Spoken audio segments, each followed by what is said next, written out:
4장은 데이터 어널리시스라고 제가 이름을 붙였고요. 가장 기초적인 데이터 분석 기법들을 소개를 하겠습니다. 그래서 비기너라고 제가 서브 타이틀을 달았습니다.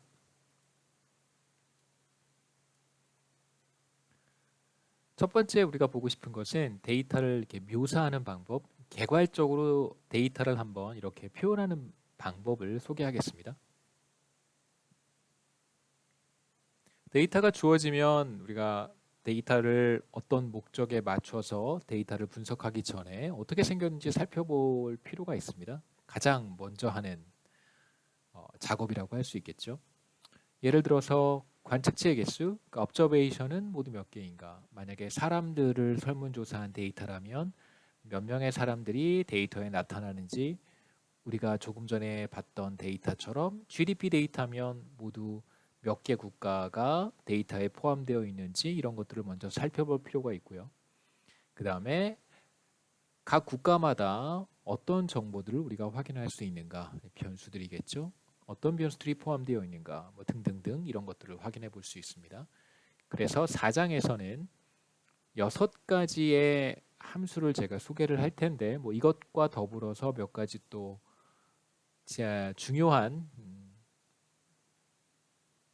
예를 들면 if else 같은 조건문을 사용하는 방법들도 제가 간단하게 설명을 하겠습니다. 먼저 head라고 하는 함수, tail, view, view는 우리가 앞에 챕터에서 봤었습니다. 그 다음에 dim, str, 그 다음에 summary라고 하는 함수들인데요. 이제 head는 기본적으로 데이터 프레임이 이렇게 생겼다면 데이터 프레임의 이제 앞부분 몇 개의 observation을 한번 확인해 보는 것이고요. 테일은 반대로 마지막 부분에 몇 개의 observation을 한번 이렇게 살펴보는 것이고, view는 우리가 했었습니다. 이 데이터 프레임을 전체를 한번 데이터 뷰어 같은 곳에서 눈으로 한번 확인해 보는 것이고요. dim 함수는 디멘전을 확인하는 것입니다. 그래서 매트릭스 같은 거 행렬이죠. 이제 행렬이 예를 들어서 3x3 행렬이다. 그러니까 행과 열이 각각 3이다. 행이 3개의 행과 3개의 열로 구성된 매트릭스라고 하면 어떤 매트릭스의 디멘전은 무엇인가 라고 하면 이제 3x3 이렇게 표현할 것이고요. 그 다음에 이제 스트럭처는 조금 복잡합니다. 이 스트럭처라고 하는 것은 지금 우리가 보고 있는 예를 들어서 이런 GDP라고 하는 데이터 프레임, 이 스트럭처가 뭐냐? 당연히 데이터 프레임이고요. 그러니까 클래스가 뭐냐? 뭐 데이터 프레임이고, 혹은 우리가 read 엑셀 함수를 통해서 불러왔다면 table이라고 하는, 뭐 줄여서, 그러니까 저는 그냥 테이블이라고 부르기도 하는데요. 그냥 table이라고 부르기도 하고, 그 다음에 각각의 변수들은 뭐 숫자로 되어 있는지, 뭐 소수점 이하의 값을 갖는 숫자인지, 뭐 그냥 정수인지, 혹은 뭐 문자인지 이런 것들에 대한 정보를 여기에서 스트럭처에서 확인할 수 있고, 마지막은 요약 통계량의 summary statistics의 summary만 이렇게 앞에 붙여놓은 것이고요. 우리가 보통 summary statistics라고 한다면 어떤 정보들을 이야기하냐면 요약 통계량에는 평균이라든가 표준 편차, 미디언, 중간값이죠. 미디언, 그 다음에 최소값인 민, 최대값, 맥스, 그 다음에 그 4분의 수, 쿼타일이라고 하는데요. 4분의 수 같은 것들을 이제 요약 통계량에서 확인해 볼 수 있습니다. 우선 제가 바로 앞에 3장의 마지막 동영상에서 CSV 파일을 불러왔었는데, 뭐 CSV 파일로 작업을 계속할 수도 있고요.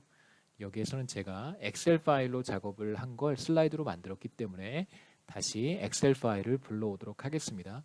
그럼 만약에 3장 그 동영상을 다 보신 다음에 R 스튜디오를 닫으셨거나 아니면 뭐 R 콘솔을 종료했다가 다시 실행을 하시게 되면 반드시 read 엑셀이라고 하는 패키지를 다시 로드하셔야 됩니다. 그래서 다시 R을 실행을 하신다면 라이브러리 통해서 read 엑셀 패키지를 다시 한번 로드 하시고요. 그리고 부탁드리고 싶은 것은 그 강의가 우리가 원래 화요일 12시에 만나서 이제 1시간 15분씩 연달아 2시간 반 강의를 진행을 하는데 가급적 그 시간에 여러분 다른 거 하지 마시고 강의를 수강하시기를 좀 부탁을 드리겠습니다. 자꾸 강의를 미루거나 그 시간에 강의를 여러분 수강하지 않으시게 되면 나중에 모았다가 한꺼번에 이거 드라마가 아니기 때문에 한꺼번에 모아서 볼 수도 없거니와 굉장히 괴로울 거예요. 이런 형태의 강의는 좀 힘드시더라도 그 시간에 수강하실 것을 좀 부탁을 드립니다. 우리가 언제 다시 오프라인에서 만날 수 있을지는 아직 잘 모르겠지만 오늘 학교의 일단 방침은 2주 더 연장을 하는 것으로 했고요. 아마도 제 생각에는 초중고등학교가 개학을 하게 되는 시점에서 일주일 더 미뤄지는 것 같고 만약에 초중고등학교가 개학을 또다시 만약에 지금 이제 우리 학교가 오프라인 강의를 시작하는 그 시점 이후로 만약에 초중고등학교가 또다시 개학 시점을 이제 포스트폰 하게 되면 그러면 또 우리 학교도 어떻게 될지 잘 모르겠습니다. 일단 불확실성이 너무 많기 때문에 가급적 강의는 여러분 그렇게 매일매일 그 시간에 제 시간에 수강해 주시기를 부탁을 드리고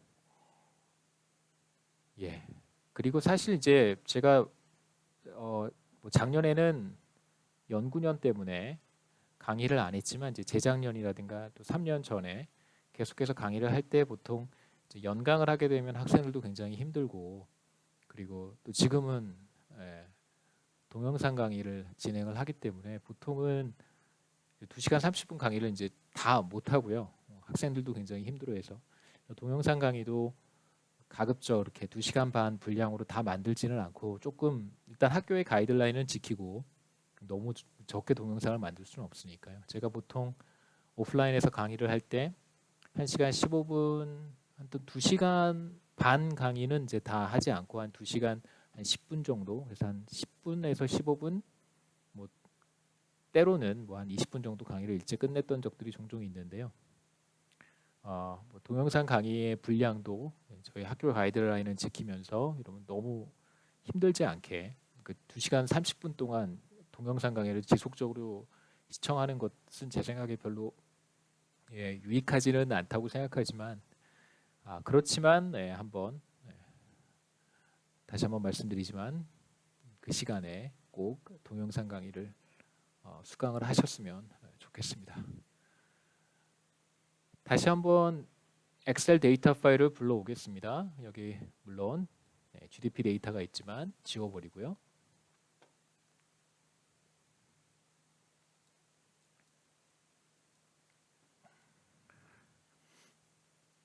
저는 리드 엑셀 패키지를 이미 로드했기 때문에 혹시 몰라서 만약에 이제 3장 강의를 듣고 이제 R을 종료했다가 다시 실행한 학생들을 위해서 다시 한번 read excel입니다.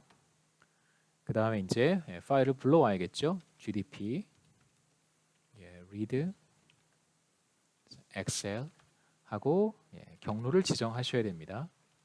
저는 my R CHOO 그 다음에 여기에 GDP 있습니다. 그래서 GDP를 불러왔습니다. 그래서 이 GDP를 한번 제가 살펴보면 기본적으로 T블이고요. 그 다음에 36 by 5 36개의 observation과 5개의 변수가 있는 그런 데이터 프레임입니다. 기본적으로 T블이지만 기본적으로 데이터 프레임이라고 생각하시면 되고요.